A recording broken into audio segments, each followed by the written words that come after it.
नमस्कार, स्वागत है आपका एक्सप्रेस एमपीसीजी में और मैं हूं आपके साथ साक्षी। आइए रुक करते हैं इस वक्त की बड़ी खबरों की ओर।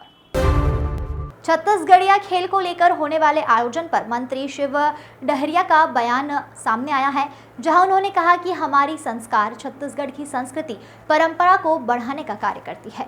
पिछले साल भी हमने इसका आयोजन किया था, जिसका असर आम लोगों में देखने को मिला है।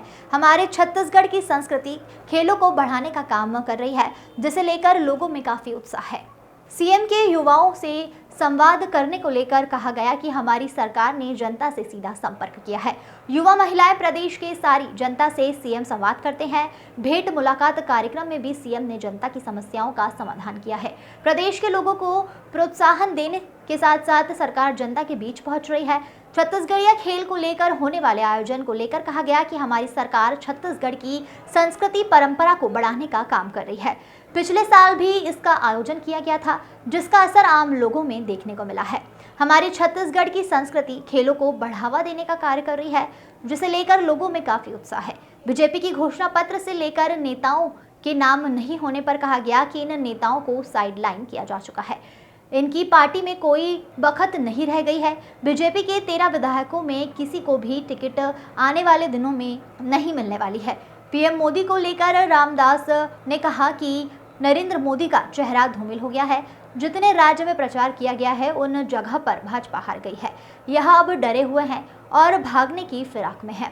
सत्र पर नेता प्रतिपक्ष के बयान पर किया गया पलटवार, जिसमें भाजपा कितने सालों तक सदन में क्या करती थी, आप लोगों ने भी देखा होगा। उन्होंने यह कहा, सदन में चर्चा करने के बजाय खुद बहिष्कार करके वह भाग जाया करते हैं।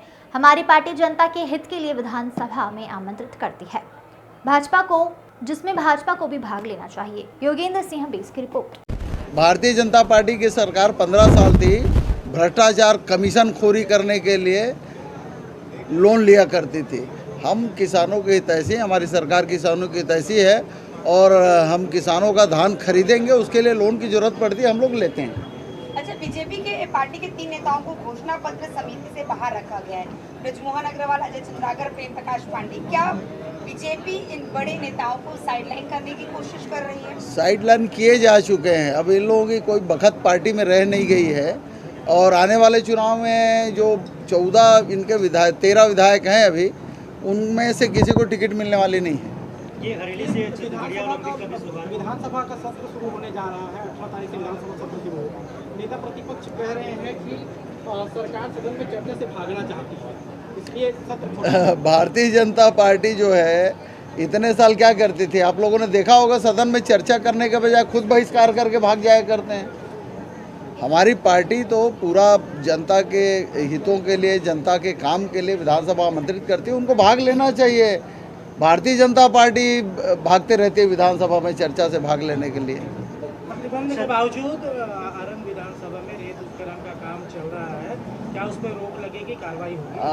ऐसा तो मुझको जानकारी नहीं। आप लोगों को दिखता है तो बिल्कुल कार्रवाई होनी चाहिए। जो गलत करेगा उसके खिलाफ सख्त कार्रवाई होनी चाहिए। हरेली से छत्तीसगढ़िया ओलंपिक की शुरुआत किया जा रहा है, कैसे देख रहे हैं? निश्चित रूप से हमारी सरकार जो है हमारे छत्तीसगढ़ की संस्कृति परंपरा को आगे बढ़ाने का काम करती है और हरेली के त्यौहार 17 तारीख से हमारे छत्तीसगढ़िया ओलंपिक का आयोजन किया जा रहा है। पिछले वर्ष भी हम लोगों ने इसका आयोजन किया था, उसका अच्छा रिस्पांस छत्तीसगढ़ के आम लोगों में दिखा था। 70 वर्ष की महिलाओं ने भी ऐसे ओलंपिक में भाग लिया था। फुगड़ी, गेड़ी, खो खो, कबड्डी, ये हमारे जो छत्तीसगढ़िया त्यौहार, 30 त्यौहार है, उनको बढ़ाने का काम हमारी सरकार कर रही है। छत्तीसगढ़िया खेलों को बढ़ाने का काम कर रही है। गिल्ली है, भौरा है, बाटी है, इन सब चीज़ों को निश्चित रूप से एक लोगों में उत्साह है छत्तीसगढ़ के लोगों में। भैया, ये लगातार जो है भाजपा जो है प्रेस वार्ता करती नजर आ रही है। चुनावी साल भी है, आज भी 3 मुद्दों पर की है और आगे भी करेगी। इसका क्या प्रभाव पड़ेगा आने वाले चुनाव में? भारतीय जनता पार्टी के पास कोई मुद्दा नहीं है। 4.5 साल इन लोग थे कहाँ? आपके प्रधानमंत्री जी, इनके बड़े नेता जो है सिर्फ चुनाव के समय आते हैं और भारतीय जनता पार्टी के नेता 4 साल क्या कर रहे थे? 4 साल सब घरों में बैठे हुए थे। अब इनके पास न कोई मुद्दा है, न कोई विजन है, न कोई योजना है, इसलिए खाली प्रेस वार्ता करने के अलावा दूसरा कोई काम इनका नहीं है। मंत्री जी, केंद्रीय मंत्री हैं रामदास अठवले, उनका कहना है कि नरेंद्र मोदी एकमात्र चेहरा है प्रधानमंत्री पद के लिए और कोई नहीं है पूरे देश में। देखिए, नरेंद्र मोदी जी का चेहरा धूमिल हो गया है। आपने देखा होगा जितने राज्यों में इन्होंने चुनाव प्रचार किया, अभी सारे राज्यों में भारतीय जनता पार्टी हार गई। हिमाचल प्रदेश ले लीजिए, कर्नाटक ले लीजिए, ये तो अब डरे हुए हैं और भागने के फिराक में। पूरे देश में बारिश को लेकर जो स्थिति है, चाहे उत्तराखंड हो चाहे हिमाचल हो, बड़े बड़े पुल पुलिया बह गए, ड्रेनेज सिस्टम की पोल खुल गई। दिल्ली की बात की जाए तो वहाँ पर तो जन सैलाब के साथ साथ ऐसा पानी का नहर नदी सब बन चुका है। क्या माना जाए कि यही स्थिति रायपुर राजधानी है जो दूसरे नगर निगम है वहाँ हो सकती है? क्योंकि नहीं, दावे तो तमाम हैं, केजरीवाल भी तमाम दावे कर रहे थे, दूसरी सरकारें भी कर रही थी, यहाँ अभी बारिश नहीं देखिए, हुई। हमारे यहाँ भी खूब बारिश हुई है और बारिश होगी तो उसके लिए सरकार व्यवस्था करती है और हमारे राज्य में इस तरह की कोई दिक्कतें नहीं आने वाली है। थोड़ी बहुत दिक्कतें आती है, उसको हम लोग दूर कर लेते हैं। जिस तरह से दिल्ली में हो रहा है या अन्य राज्यों में हो रहा है, पहले से इन लोगों की कोई तैयारी नहीं है बाढ़ के संबंध में, इसलिए इस तरह की स्थिति देखने को मिल रही है। हमारे यहाँ तैयारी है पूरी। निश्चित रूप से। सर, रामदास अठावले का एक और बयान आया है जिसमें वो कह रहे हैं कि यूनिफॉर्म सिविल कोड हिंदू मुस्लिम एकता के लिए जरूरी है। देखिए, वो क्या कह रहे हैं उसमें मुझको टिप्पणी नहीं करनी है। हमारी पार्टी का जो स्टैंड होगा हम लोग सब उसके साथ मिलके काम करेंगे। अमित शाह छत्तीसगढ़ के फिर से दौरे पर है, लगातार बीजेपी की निगाह छत्तीसगढ़ पर है, बीजेपी नेताओं को लगातार तलाश दे रहे हैं, कैसे? देखिए, अब दिल्ली के नेताओं को चुनाव के समय आना पड़ रहा है, सिर्फ चुनाव के समय ही आते हैं। यहाँ देख लिया कि कुछ होने वाला नहीं है, इसलिए उनकी बार बार आने की जरूरत पड़ रही है, बार बार क्लास लेने की जरूरत पड़ रही है। अभी पिछले समय आदरणीय अमित शाह जी आए थे, किस तरह से भीड़ बढ़ाया जाए, तो वो भीड़ जमा करने के लिए उस समय आए थे। इस बार भी डांट देने के लिए आ रहे हैं कि यहाँ कुछ काम नहीं कर रहे हो, इसके अलावा कोई काम नहीं है। प्रधानमंत्री नरेंद्र मोदी के 9 साल पूरे होने को लेकर लगातार भारतीय जनता पार्टी युवाओं के बीच जा रही है, लेकिन अब राज्य सरकार भी युवाओं से सीधा संवाद करेगी।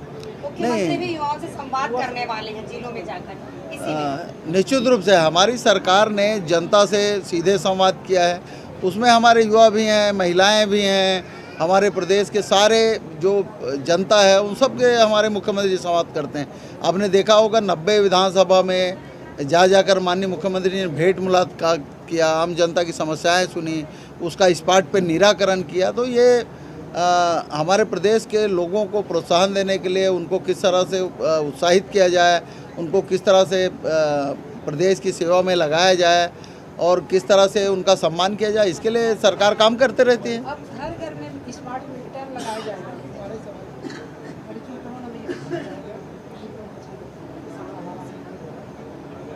हो गए? नहीं, हर घर में अब स्मार्ट मीटर लगाने जा रही है सरकार।